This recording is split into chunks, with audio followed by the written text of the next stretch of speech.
Hello and welcome to my strength stacking Berserker Consecrated Path build showcase. This build is mainly meant as an addition to the Rage Vortex Berserker I posted earlier this week, because let's be honest, the mapping and the clearing of fast and easy content is not very enjoyable on the build. Maybe for a small time, but sometimes you just need to lay back and don't think about anything, just press your buttons. So this is a perfect alternative you can use with the same gear.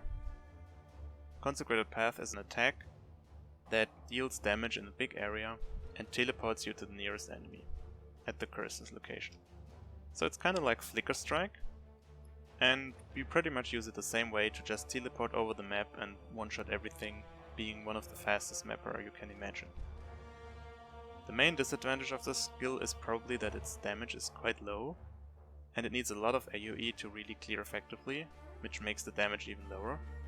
So you need kinda good gear to run this like efficiently on G16 maps, but with like a decent strength stacking weapon and boots, you should have no issues making this work on T16 regardless on how much you choose it.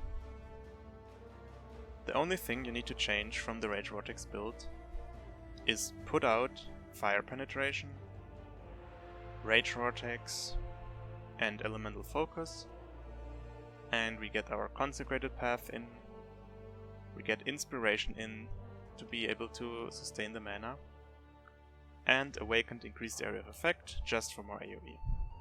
You can also go for Fire Pen or Elemental Focus instead for more damage, but my build has so much damage I can go for the increased area. That might not be the case for you, so this is like just a bit of quality of life. So the other thing we don't need is the helmet, because we don't want to Warcry a lot, there's no need to. We only need Battle Mage's Cry. So just put the helmet in the stash for now and get another helmet. This here is a crafting project I have right now. A Warlord's helmet can be extremely OP for the strength stacking build, especially used together with undeniable jewels, which I'm doing right now. So this is quite expensive, but it's very easy to get like the elevated suffix and the fire res, and I can make a guide about it if you are interested for it, how to craft that. But you don't need that. You just want an upgrade over this helm, because this helm has no strength, no accuracy and so ever. And also the enchantment of course is useless, so just get a different helm. Get some strength, get some life, and maybe get some fire res shred or some warlord mods that is good. And it will still be an upgrade over this. So in this helmet we only need to socket Battle Mage's Cry. We still want the Ice Golem, and now we can also get an increased duration on top of the Battle Mage's Cry. So if we forget it to press it for a while, it still gives us the buff, because the buff is like most of our damage. And yeah, the only thing in the tree that you really should change is get rid of this node. There's no need to recover life when you use a Warcry or anything, because we only have one Warcry. And instead use Call to Arms to make the Warcry instant, which helps with not stunning yourself in place when pressing it. So yeah, the rest of the tree can be exactly the same, and the build will work from there. For the upgrades I did for the build and the plan for the future, I got this new weapon. This one is extremely powerful, there's not really much you can do better, except for going for T1 fire damage, but that's pretty expensive, so I think this is probably the weapon I will stick with. Just in case if you want to mirror this, I don't know if it's worth it, but I think it might be for like whatever strength stacking sword type build you're playing.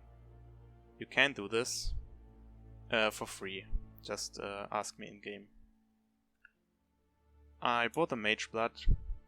Mage Blood is a bit less damage than my old build, but it's a crazy increase in defensive capabilities, so I used this a lot for bossing, also the movement speed. I mean, it's just a broken item. Everyone knows that.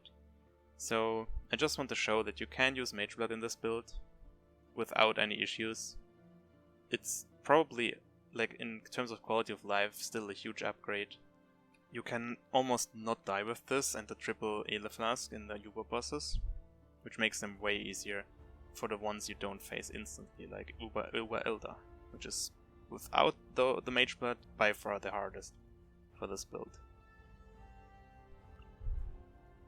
So another thing that I changed for this version of the build is I got the undeniable Forbidden Jewels.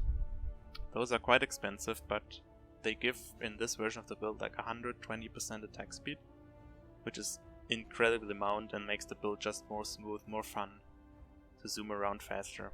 So that's mainly the reason I bought these, and I can highly recommend going for these if you want to maximize the damage and speed of the build. The next thing I probably want to do is get some double corrupted Red Blade banner and then upgrade my gloves. I want the level 4 Enlighten support on here to get another aura in. I'm not sure yet what exactly I want to do, but I want to go for Skitterbots for that extra 15% more multiplayer. So yeah. And then these rings, I also can change these completely now with the Mage Blood because of all the res, so I will probably update these 3 slots. So that's pretty much it.